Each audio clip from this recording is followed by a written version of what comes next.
Masa dalam lift tu, hujung mata Abang Syukur nampak satu sosok wanita sambil tundukkan kepala dekat sudut lift dan tercium bau bunga macam bau bunga melo. Masa tu Tuhan je yang tahu betapa takutnya Abang Syukur. Lift terasa macam tak bergerak. Panik dan takut bercampur bau. Akhirnya lift sampai ke G.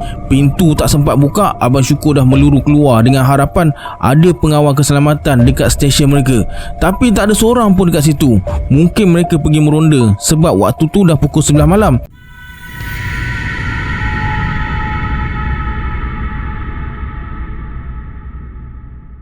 A'udzubillahi minasyaitonirrajim. Bismillahirrahmanirrahim. Assalamualaikum semua. Kembali lagi bersama saya Syarul. Terima kasih sebab dah klik video ni. Semoga yang menonton video ni ditambahkan rezeki dan dipermudahkan urusan dunia dan akhirat. Dalam video kali ni saya akan kongsikan pengalaman seram Abang Syukur masa jaga nenek dia di hospital. Nak tahu apa yang Abang Syukur alami masa tu? Tonton video ni sampai habis. Jangan lupa like, subscribe dan komen dalam video ni. Pada yang nak join grup Telegram saya ada letakkan link dekat bawah. Macam biasa, sebelum saya mulakan, jom kita baca selawat dulu. Sallallahu Rabbuna ala nuril mubin Ahmad al-Mustafa Sayyidil Mursalin. Sallallahu Rabbuna ala nuril mubin Ahmad al-Mustafa Sayyidil Mursalin. Sallallahu Rabbuna ala nuril mubin Ahmad al-Mustafa Sayyidil Mursalin. Sebelum tu saya nak ucapkan ribuan terima kasih kepada Abang Syukur sebab izinkan saya kongsikan kisah beliau ni. Tanpa buang masa lagi, jom let's jump to Rabak Seram.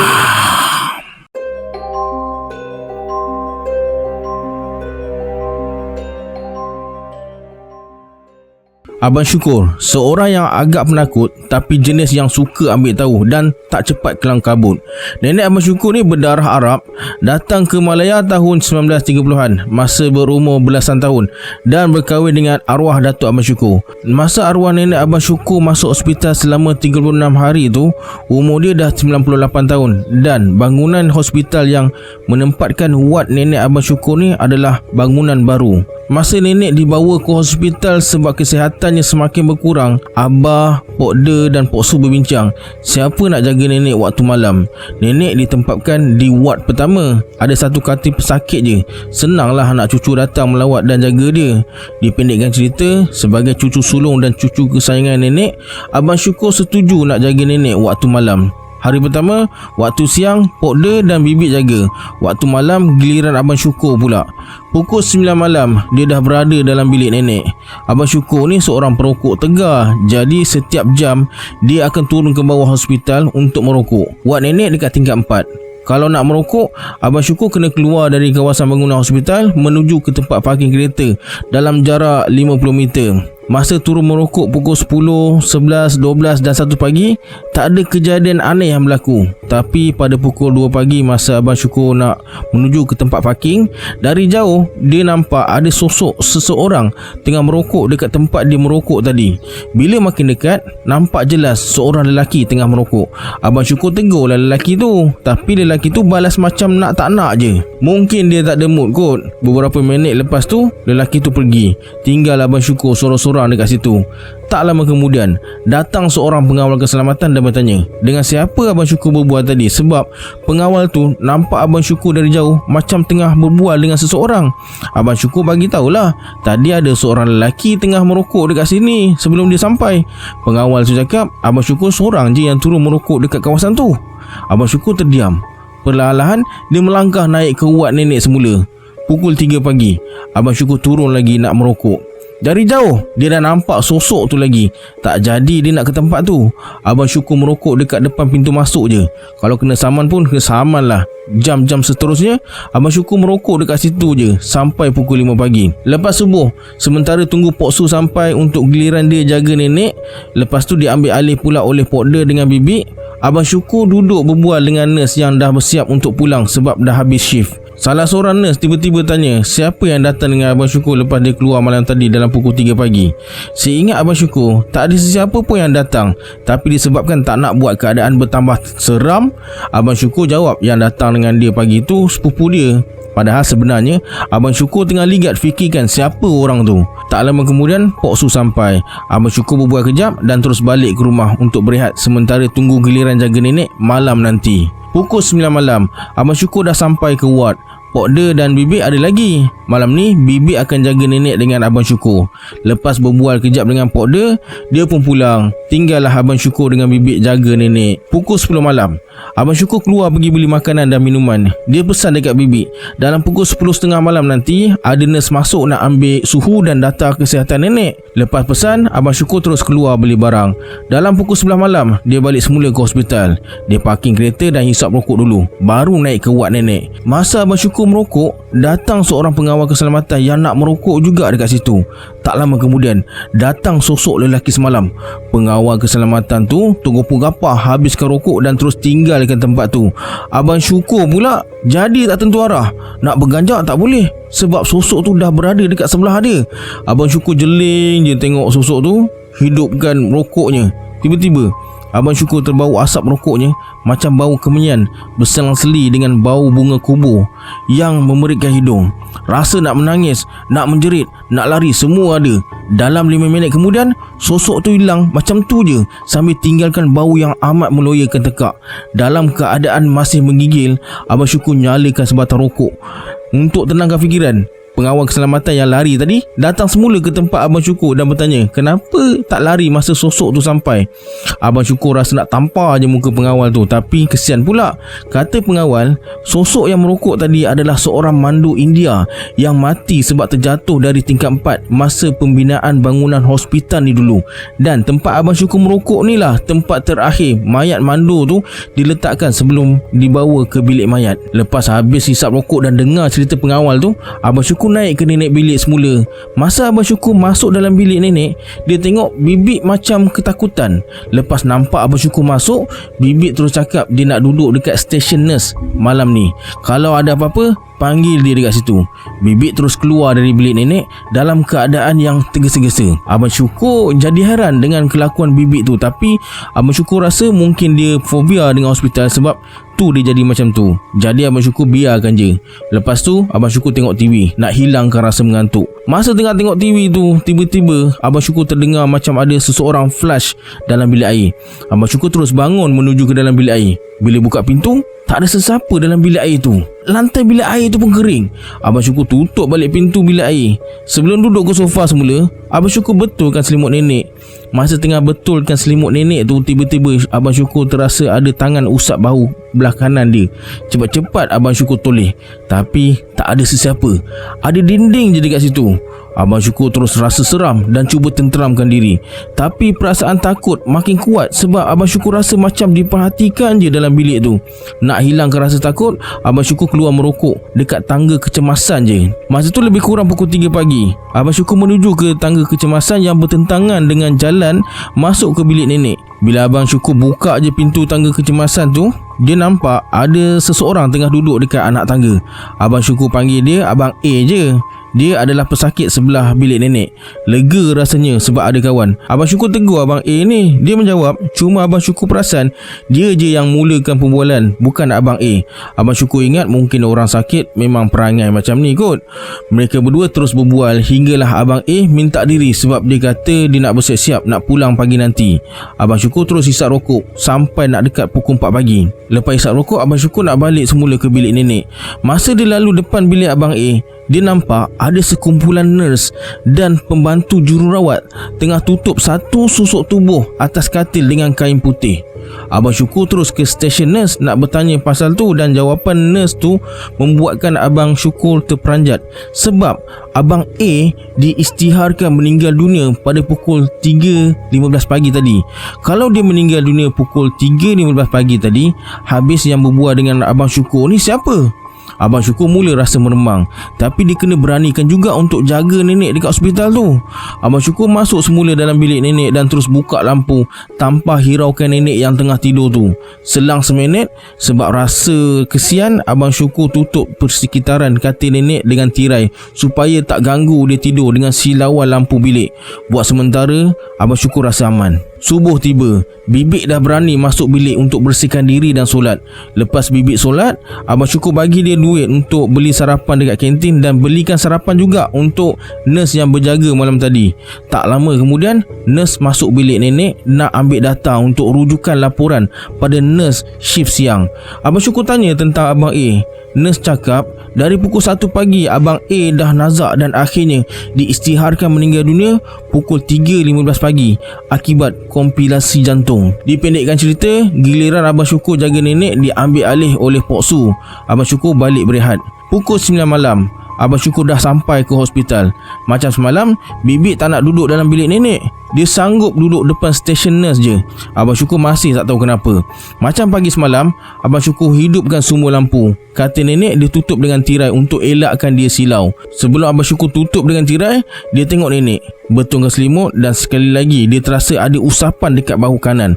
Cepat-cepat Abang Syukur tutup tirai dan duduk tengok TV. Masa tengah asyik tengok TV tu, dari hujung mata Abang Syukur nampak tirai nenek bergerak macam ada seseorang tengah lalu. Cepat-cepat Abang Syukur tengok kipas, tapi kipas tak bergerak. Abang Syukur terus buka tirai dan tengok nenek tengah baring. Nenek adalah seorang pesakit bedridden. Tak mungkin dia boleh bangun tanpa bantuan orang lain. Sekarang Abang Syukur berbelah bagi, nak tutup lampu dan buka tirai atau terus buka lampu dan biarkan tirai tu tutup katil nenek. Abang Syukur buat keputusan untuk tutup lampu dan buka tirai. Suasana terus jadi seram dalam bilik nenek tu. Tak lama kemudian, Abang Syukur keluar hisap rokok dekat tangga kecemasan. Masa tengah hisap rokok tu, Abang Syukur dengar pintu tangga kecemasan dibuka dan ditutup. Lepas tu dengar tapak kaki melangkah naik ke atas. Semakin lama semakin dekat bunyinya. Rupanya seorang pengawal keselamatan. Dia lalu tepi Abang Syukur. Abang Syukur tegur dia, tapi pengawal keselamatan tu tak menjawab. Terus je naik ke atas dan tutup pintu. Lepas hisap rokok, Abang Syukur masuk bilik nenek, buka semua lampu dan tutup tirai katil nenek. Pukul 3 pagi, Abang Syukur turun ke bawah nak hisap rokok. Keluar dari lift, dia terserempak dengan 2 orang pengawal keselamatan yang tengah duduk dekat stesen depan lift. Abang Syukur tegur lah dan kata dia sombong. Tadi tegur dekat tangga kecemasan tak menjawab. Mereka berdua saling berpandangan. Lepas tu mereka cakap, mereka tak meronda seorang-seorang dekat tangga kecemasan. Mereka meronda berdua guna lift dari tingkat atas turun ke tingkat bawah dan cuma buka pintu kecemasan untuk pastikan ada sesiapa atau tak aja dekat sana. Dan tingkat 4 adalah tingkat terakhir mereka periksa. Pintu bumbung tu mereka tak buka sebab tak ada kunci. Maintenance je yang pegang kunci pintu naik ke bumbung tu. Habis tadi, siapa yang naik ke atas? Abang Syukur buat keputusan duduk je dekat tempat pengawal keselamatan tu sampai subuh. Macam biasa, bila dah subuh, barulah Bibik berani masuk dalam bilik nenek untuk bersihkan diri dan solat. Hari ni, siangnya Abang Syukur kena balik KL sebab ada urusan dan akan balik semula malam ni ke hospital untuk jaga nenek. Lepas bersihkan diri, Abang Syukur terus ke perhentian bas dan menuju ke KL. 4 jam dalam perjalanan, Abang Syukur dapat tidur untuk rehatkan diri. Pukul 7 malam, Abang Syukur bertolak dari KL. Dalam perjalanan tu, Pok De telefon. Malam ni dia akan jaga nenek sebab kesiankan Abang Syukur. Lega rasanya, sekurang-kurangnya dapatlah Abang Syukur rehatkan badan. Esok siangnya, Abang Syukur, Abah, Pok De, Pakcik dan beberapa orang lagi sarapan bersama-sama. Pok De kata Bibik nak berhenti kerja sebab tak sanggup jaga nenek waktu malam dekat hospital. Katanya dia takut sebab dia nampak ada sosok wanita duduk atas katil nenek. Maka terungkaplah rahsia kenapa Bibik selalu ketakutan kalau berada dalam bilik nenek. Abah suruh bagi allowance pada Bibik sebab jaga nenek setiap hari selain gaji bulanan dia. Pok De pula cerita pengalaman dia malam tadi masa jaga nenek. Dia rasa cukup tak selesa berada dalam bilik nenek tu. Kata Pok De, dalam pukul 2 pagi, dia masuk bilik air. Masa dalam bilik air tu, dia dengar suara nenek macam tengah berbual dengan seseorang. Bila keluar, dia tengok nenek tengah tidur. Pok De ingat mungkin dia salah dengar atau dengar suara TV, jadi dia biarkan je. Pok De sambung tidur semula. Dalam pukul 4 lebih, pagi, dia terbangun sebab terasa macam ada tangan tampar kaki dia. Sampai dia terbangun, Pok dia tunjukkan betis kaki dia yang berbirat warna merah macam terbakar. Tak banyak cakap, dia bangun terus keluar bilik dan duduk berbual dengan nurse dekat stesen sampai pagi. Hari Abang Syukur berada dekat KL tu, ramai datang melawat nenek. Mak Teh, Pak Ndak dan cucu-cucu nenek yang lain. Pak Ndak beli radio bacaan ayat Quran untuk dimainkan dalam bilik nenek. Bila Pok dia ceritakan tentang radio tu, Abah cakap jangan mainkan radio tu tanpa henti sebab akan mengundang lebih banyak kejadian aneh, sebab akan ada yang kemanasan. Abang Syukur protes jugalah sebab kalau pasang ayat-ayat suci dah tentu suasana akan lebih tenteram. Abah dan Ami Ahmad hanya tersenyum sambil berkata, Abang Syukur akan jumpa nanti benda tu. Lepas sarapan, mereka pergi hospital ramai-ramai. Sampai dekat hospital, ramai anak cucu dalam bilik nenek datang melawat. Lepas lawat nenek, Abang Syukur balik rumah nak berehat. Malam nanti nak kena jaga nenek. Macam biasa, pukul 9 malam Abang Syukur sampai ganti Pok dia. Sebelum Pok dia balik, dia bisik ada sosok perempuan dekat katil nenek. Bila Abang Syukur tengok, tak ada apa-apa pun. Mungkin Pok dia nak bergurau sebab Pok dia memang kuat bergurau. Walaupun sebenarnya Abang Syukur dah rasa takut. Kemudian Abang Syukur pasang radio Ruqyah tu. Baru dia nak duduk, nenek panggil dan bertanya, dah makan ke belum? Dan mereka pun berbual. Masa tengah berbual tu, tiba-tiba radio tu mati sendiri. Abang Syukur tengok, nenek hanya tersenyum sambil berkata, dah rosak Ya kot. Kemudian mereka teruskan perbualan. Tiba-tiba nenek palingkan muka ke kiri dan tersenyum. Lepas tu dia pegang pergelangan tangan Abang Syukur sambil tatap wajah dia sambil tersenyum sinis. Kemudian nenek cakap dia dah mengantuk dan suruh Abang Syukur matikan lampu. Lepas matikan lampu, serta-merta suasana dalam bilik tu bertukar jadi seram. Abang Syukur terus keluar bilik nak pergi merokok. Masa tengah tunggu lift, Abang Syukur rasa macam ada orang tengah tunggu lift juga dengan dia. Bila dia perhatikan sekeliling, tak ada orang dekat situ. Abang Syukur tunggulah lift dalam keadaan yang tak selesa. Bila lift sampai je, Abang Syukur terus masuk dan tekan butang G. Masa dalam lift tu, hujung mata Abang Syukur nampak satu sosok wanita sambil tundukkan kepala dekat sudut lift dan tercium bau bunga macam bau bunga melo. Masa tu Tuhan je yang tahu betapa takutnya Abang Syukur. Lift terasa macam tak bergerak. Panik dan takut bercampur bau. Akhirnya lift sampai ke G. Pintu tak sempat buka, Abang Syukur dah meluru keluar dengan harapan ada pengawal keselamatan dekat stesen mereka. Tapi tak ada seorang pun dekat situ. Mungkin mereka pergi meronda sebab waktu tu dah pukul 11 malam. Abang Syukur berani merokok dekat pintu masuk je. Tak lama kemudian 2 orang pengawal sampai. Bila tengok muka Abang Syukur nampak pucat dan ketakutan, mereka tanya apa yang berlaku. Abang Syukur terus ceritakan apa yang terjadi. Kemudian Abang Syukur terus duduk dekat situ sampai pukul 12 malam. Lepas tu dia keluar beli makanan dan minuman. Lepas beli barang, Abang Syukur terus duduk dekat pengawal keselamatan sampai ke subuh. Maknanya malam tadi dia tak jaga nenek, tapi jaga pengawal keselamatan sebab terlampau takut. Pok Su sampai, baru Abang Syukur naik ke bilik nenek. Yang hairannya, radio tu terpasang lagi. Padahal malam tadi Abang Syukur tinggalkan dalam keadaan yang mati. Dalam keadaan terpinga-pinga tu, Abang Syukur ambil beg dan terus balik ke rumah. Dalam pukul 12 tengah hari, masa Abang Syukur tengah tidur, Pok dia telefon. Dia cakap bibik dah lari lepas bagi alasan nak pergi bank kirim duit pada keluarganya. Abang Syukur bangun terus bersiap, terus pergi hospital jumpa Pok dia. Kebetulan Mak Teh pun ada dalam bilik nenek. Mak Teh setuju pinjamkan bibik dia sementara nak cari pengganti bibik yang lari tu. Lepas berbual dengan Pok dia dan Mak Teh, Abang Syukur terus balik dan berehat untuk giliran dia jaga nenek malam nanti. Pukul 9 malam, Abang Syukur datang hospital sambil bawa makanan untuk bibik nombor 2 ni lah dan nurse sebagai tanda terima kasih. Masa bibik 2 ni tengah makan, Abang Syukur berbual dengan nenek. Masa berbual tu, tiba-tiba terdengar bunyi air paip dalam bilik air. Bibik 2 ni bangun, masuk bilik air nak tutup paip. Bila keluar, muka bibik nampak macam terpinga-pinga. Bila ditanya kenapa, dia cakap tak ada pun paip air yang terbuka. Dengan selamba dia kata, biasalah rumah sakit. Nenek tanya, mana bibik lama? Sebab dia tak suka bibik nombor 2 ni. Mungkin nenek tak biasa lagi dengan bibik baru ni. Abang Syukur cakap bibik lama balik kampung sebab ada urusan keluarga. Nanti dia datanglah balik. Tapi nenek langsung tak percaya. Nenek kata bibik lama tu sebenarnya takut. Abang Syukur hanya mengiyakan je lah dalam hati. hati sebab memang betul bibik lama tu lari sebab takut. Lepas bibik dua ni habis makan, Abang Syukur panggil dia keluar bilik dan bagi tahu perangai nenek yang cerewet, pemarah dan tak suka dengan sesiapa termasuk anak cucu sendiri. Dia hanya akan bercakap dengan Abah, Pok De, Pok Su dan Abang Syukur je. Selain dari tu, nenek buat endah tak endah je dan jangan ambil hati. Kemudian mereka berdua masuk semula dalam bilik nenek. Abang Syukur tutup lampu utama, buka TV untuk bibik dua ni tengok, hilangkan bosan dan pesan kalau nak tidur, tidur je. Kalau ada apa-apa, telefon cepat sebab Abang Syukur nak keluar. Baru je Abang Syukur nak keluar bilik, tiba-tiba nenek suruh matikan TV sebab bising, ganggu dia nak tidur. Padahal sebelum-sebelum ni kalau Abang Syukur tengok TV, dia tak pernah bersuara pun. Dia dah buat perangai protes tak suka bibik nombor 2 ni, kata Abang Syukur dalam hati. Abang Syukur pun matikan TV dan suruh bibik 2 ni bersabar. Lepas tu dia keluar menuju ke bandar nak minum. Baru je Abang Syukur pesan makanan, tiba-tiba bibik telefon. Dia kata nenek tengah marah-marah, suruh bibik ni matikan radio Rukiah tu.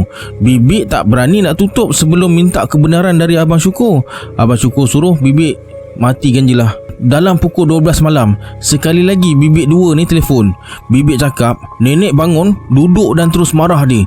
Bila dengar ayat bangun dan duduk, Abang Syukur tanya, betul ke? Bibik cakap betul. Mustahil sebab nenek pesakit bedridden. Cepat-cepat Abang Syukur balik ke hospital. Bila sampai dia ke hospital, Abang Syukur parking kereta dan terus ke lift nak naik ke tingkat 4 bilik nenek. Masa Abang Syukur dekat depan lift, pengawal bertanya, bukan abang dah naik baru kejap tadi ke? Bila abang turun? Abang Syukur diam je tak menjawab dan terus naik ke lift. Sampai bilik nenek, Abang Syukur tengok nenek tidur. Abang Syukur tanya bibik bila dia duduk dan bila dia baring. Bibik cakap nenek baring dalam 5 minit tadi. Lepas tu Abang Syukur suruh bibik 2 ni duduk depan stesen nurse je malam ni, biar dia duduk dalam bilik. Dalam pukul 2 pagi, seorang pengawal keselamatan datang bilik nenek dan bagi tahu Abang Syukur tak tutup lampu kereta dia.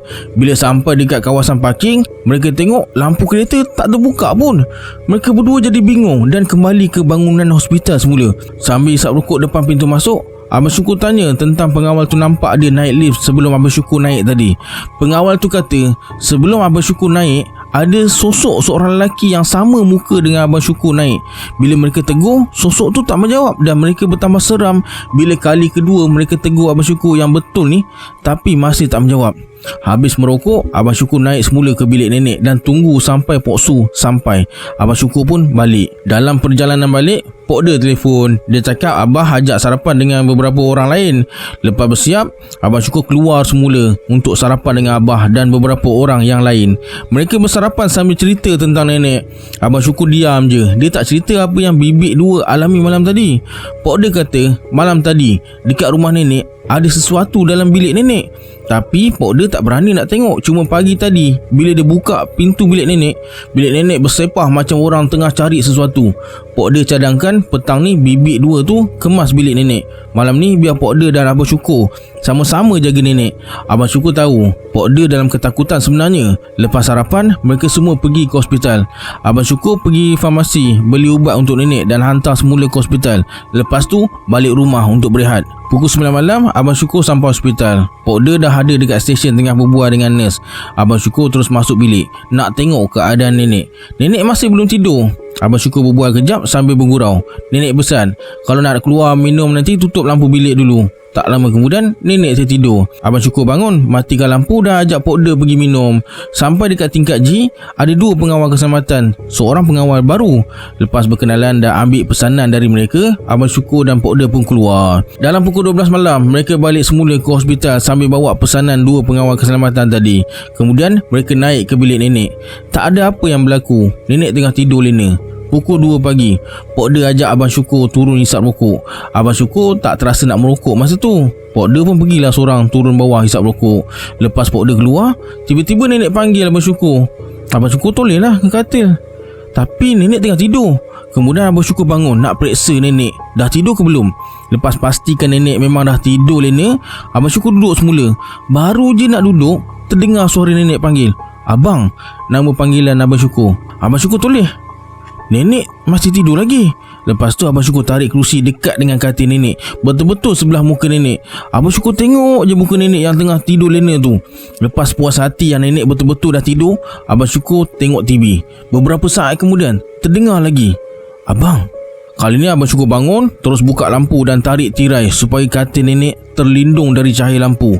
Abang Syukur tutup TV dan buka radio Rukiah untuk tenteramkan suasana. Tak lama kemudian, Pok De telefon suruh Abang Syukur turun ke bawah. Abang Syukur dah memang tengah rasa seram, terus dia turun bawah. Sampai dekat bawah, Abang Syukur tengok muka Pok De pucat lesi. Abang Syukur tanyalah kenapa. Pok De kata, esok pagilah aku cerita.